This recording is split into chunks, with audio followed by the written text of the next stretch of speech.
অনাচার গল্পের একটি এক্সট্র্যাক্ট আজকে আলোচনা করব। নিস্তরঙ্গ গ্রাম্য জীবন।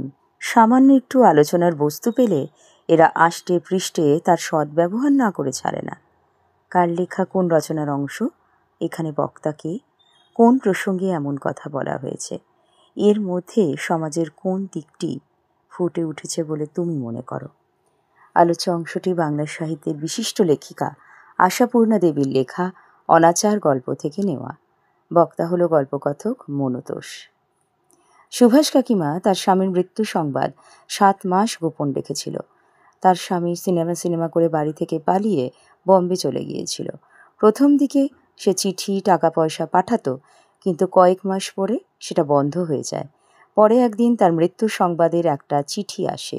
সেই চিঠির কথা সে গোপন করে সধবার মতো জীবনযাপন করে, কারণ সে বৃদ্ধ বয়সে তার শ্বশুরকে পুত্রের মৃত্যু সংবাদের মতন কঠিন আঘাত দিতে চায় না।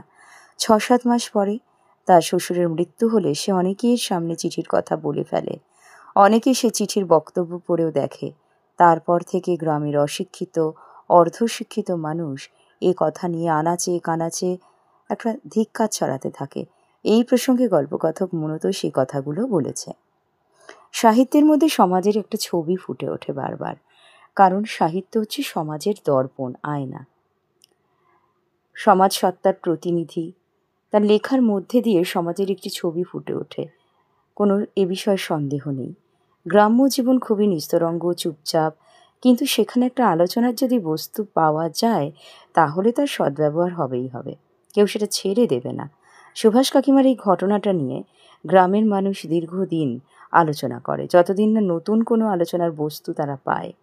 গ্রাম্য জীবন সহজ সরল, শহরের মতো যান্ত্রিকতাময় জীবন থেকে একটু আলাদা, কিন্তু এরকম ধরনের একটা ঘটনার সূত্রপাত ঘটলে তার আলোচনার রেশটুকু তো ছড়াবে, না ছড়িয়ে তো যাবে না।